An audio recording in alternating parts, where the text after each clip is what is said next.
একই পরিবারের ৪ ভাই-বোনই শারীরিক প্রতিবন্ধী।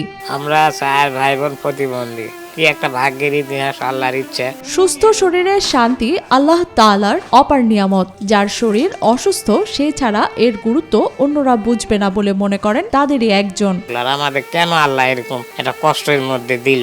এর মনের শান্তি, শরীরের শান্তিটাই বড় শান্তি। টাকা পয়সা কিছুই না, তারপরও তো আমাদের হাঁটন নাই, বাপ বয়স হয়ে গেছে, মা আবার ব্রেনের সমস্যা, মানে পুরা সংসারটাই এই চলাটাই একটা অসম্ভব।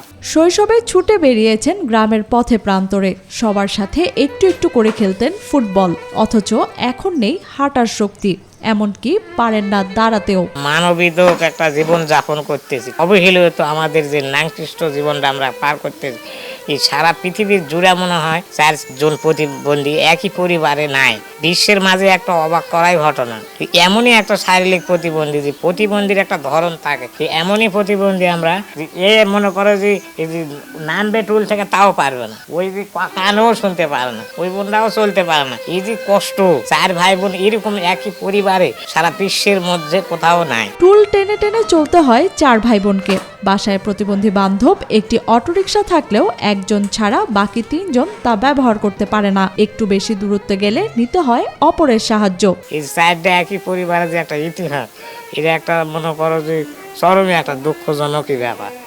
যেমন ধরেন যে আগে আমরা আবার হাঁটতে পারতাম, আমি বল খেলাইছি, এও খেলাইছি, ওই বাজার আছে, বাজারে হাঁটে যাইতাম। কিন্তু এখন সবার পরিস্থিতি এখন টুল ছাড়া কেউ আর লড়তে পারে না। টুল লিয়ে টয়লেটে, টুল লিয়ে গোসল করলাম, টুল লিয়ে মনে করেন কাপড় খুলে পাল্টালাম, এ টু জেড টুলের উপরই। আর আমার একটা অটো আছে, অটো নিয়ে আমি একটু চলতে পারি, এরা কেউ যাইতে পারে না। নওগাঁর নিয়ামতপুর উপজেলার শ্রীমন্তপুর ইউনিয়নের হরিপুর গ্রামের মকবুল হোসেনের 3 জন ছেলে ও 1 জন মেয়ে। জন্মের পর থেকে সুস্থ স্বাভাবিক ছিলেন তারা। বয়স বাড়লেও বাড়েনি তাদের উচ্চতা। আস্তে আস্তে তাদের হাত পা ছোট, চিকন ও বেঁকে যায়। আস্তে আস্তে 4 বছর 5 বছর বাচ্চা বয়স হয়, তখন খুব কান্দাকাটি করতাম। তখন ডাক্তারে দেখায়, কুবরাজেক দেখায় ওই সারা পুঁয়েছি করে দৌড়াদৌড়ি করে বহু হয়রানি করার পরও ওই দেখা যায় যে এরা হলো, তাহলে এই একটা বাচ্চা যখন এরকম হলো, তাহলে আরেকটা হয়তো ভালো হবে, এগুলো এখন আরেকজন হয়। তখন ওই 5 বছর 6 বছর 7 বছর হলে হাত পাও এই ছোট মনে করো এরকমই বাড়ে না, এই হাতটা আর বাড়ে না, শরীর গঠন বাড়ে না। আর্থিক অসচ্ছলতার কারণে দেখাতে পারেনি ভালো কোনো ডাক্তারও। ছেলে মেয়েদের এমন পরিস্থিতি দেখে মানসিক ভারসাম্য হারিয়ে ফেলেন মা।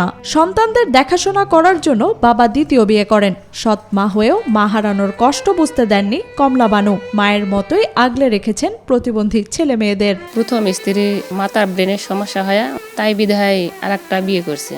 এখন সেই সংসারে আমি আসা দেখি 4টা প্রতিবন্ধী সওয়াল। সংসার বিষয়ে খুঁটিনাটি একটু সমস্যা হয়, তাই আমি থাকা রাগ করে বলি থাকবো না, চলে যাব। আবার মনে হয় এদের দিকে তাকায় যে আমরা তো সুস্থ সবল, ভালো হাত পাও আছে, আর এদের তো চলতে পারে না, আর এর মা পাগলা হয়ে চলে গেছে, বৃদ্ধ বাবা, তো খুব কষ্ট হবে, তাই বিধায় আমি এদের কাছে পড়ে আছে। নিজেদের অক্ষমতা আর অপরের কটূক্তি নিয়ে বেঁচে থাকতে হয় অসহায় পরিবারের সবাইকে। তবে ভাগ্যের পরিণতিকে মেনে নেওয়া ছাড়া উপায় নেই বলেও আক্ষেপ করেন তারা। এখনো শুকরিয়া করি, কিন্তু মনের যে একটা আবেগ, এখনকার যুগ তো পাল্টে গেছে, আগের যুগ তো নাই।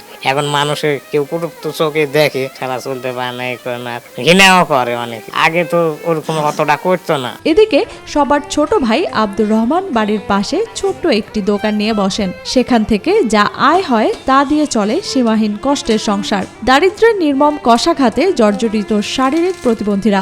গরিব অসহায় পিতা তার প্রতিবন্ধী 4 সন্তান নিয়ে জীবনযুদ্ধ চালিয়ে যাচ্ছেন। নিজের এবং সন্তানদের চিকিৎসা করাতে সর্বস্ব হারিয়ে চোখে অন্ধকার দেখছেন। তবে তারা সকলেই প্রতিবন্ধী হলেও 5 ওয়াক্ত নামাজ আদায় করেন পরিবারের সবাই। 5 ওয়াক্ত নামাজ ছাড়ি না কেন? নামাজ ছাড়লে আবার পরকালে জাহান্নামে যাইতে হবে। এইভাবে আমরা নামাজও পড়তেছি, আল্লাহ ডাকতেছি, আল্লাহ আমাদের দেখো, আল্লাহ আমাদের যে ওসিলায় হোক, তোমরা মানুষের একটা হিলিপের ওসিলায় আমাদের কিছুটা হলেও একটু চলাফেরার, খাওয়া দাওয়া, সংসার চালানোর মতন একটা মানুষ আল্লাহ তুমি বের করে দাও। 3 বেলা খেয়ে কোনো রকমে বেঁচে থাকতে গেলে অপরের সহযোগিতা ছাড়া উপায় নেই আব্দুল হাকিম, সালমা বেগম, আলমগীর হোসেন এবং আব্দুর রহমানের। এ কারণে সমাজের সামর্থ্যবানদের কাছে সাহায্য প্রার্থনা করেন প্রতিবন্ধী ভাই বোনেরা। দুইটা আমাদের বেশি কষ্ট দুনিয়ার ভিতরে বেঁচে থাকা, একটা হলো শারীরিক চলাফেরা কষ্ট, আর একটা আর্থিকের দিক থেকে সমস্যা। মাননীয় প্রধানমন্ত্রী শেখ হাসিনাকে আমি ভালোবাসি, অবশ্যই আমাদের একটু নজর যাতে দিয়ে আমাদের যদি একটু হলেও দেখে, বা প্রশাসন বা মানে ব্যক্তি ব্যবসায়িক বা দেশ বিদেশ প্রবাসী ভাইয়েরা কেউ যদি আমাদেরকে একটু হলেও সাহায্যের হাত যদি একটু পাতে, 4-4টি জীবন আমরা কিন্তু বেঁচে যাব। দেশ বিদেশ থেকে যারা দেখবেন আমার এই দুঃখ কষ্টের কাহিনীটা শুনবেন, শেয়ার করছি আপনাদের মাঝে। সবার কাছে আপনাদের মনের হাতে পায়ে ধরে বলছি, আপনারা যা পারে আমার এই ফ্যামিলিটার পাশে একটু দাঁড়ান, সবাই একটু আমাদের পাশে দাঁড়ায় আমাদেরকে একটু দুঃখ কষ্টগুলো একটু হালকা করেন রে ভাই। চোখের সামনে কষ্ট করে আসা পরিবারটি দেখে মায়া হয় প্রতিবেশীদেরও। তাই দেশের বিত্তবানদের প্রয়োজনীয় সহায়তার আহ্বান জানান তারা। এই ছোটবেলা থেকে দেখছি তার মকবুল ভাইয়ের হেল্পারে 5টা সন্তান, তার ভিতর 4টে প্রতিবন্ধী, একটা হলো ভালো, ওইটার মেয়ে, ওইটার বিয়ে হয়ে গেছে। বাস্তবে ওরা ওই ছোটবেলা থাকাই তারা প্রতিবন্ধী, তাদের অভাব অনটন বেশি, তাদের আয়ের সেই রকম ইয়ে নাই। পার্শ্ববর্তী সবাইকে এগিয়ে আসার জন্য তাকে সহযোগিতা করে। এদিকে জেলা সমাজসেবা কার্যালয় থেকে তাদের প্রতিবন্ধী ভাতা সহ সার্বিক সহযোগিতার আশ্বাস দেন উপপরিচালক নূর মোহাম্মদ। ইতিমধ্যে সরকারের যে প্রতিবন্ধী ভাতা রয়েছে সেই ভাতার আওতায় আমরা তাদেরকে নিয়ে এসেছি। আমরা সেই পরিবারকে আর্থিক অনুদান দেবো। এছাড়া আমাদের জেলা প্রশাসনের সহযোগিতায় তাদেরকে আরও যাতে পুনর্বাসন করা যায় সে ব্যাপারে আমরা আর্থিক চেষ্টা করবো তাদেরকে স্বাবলম্বী করার জন্য।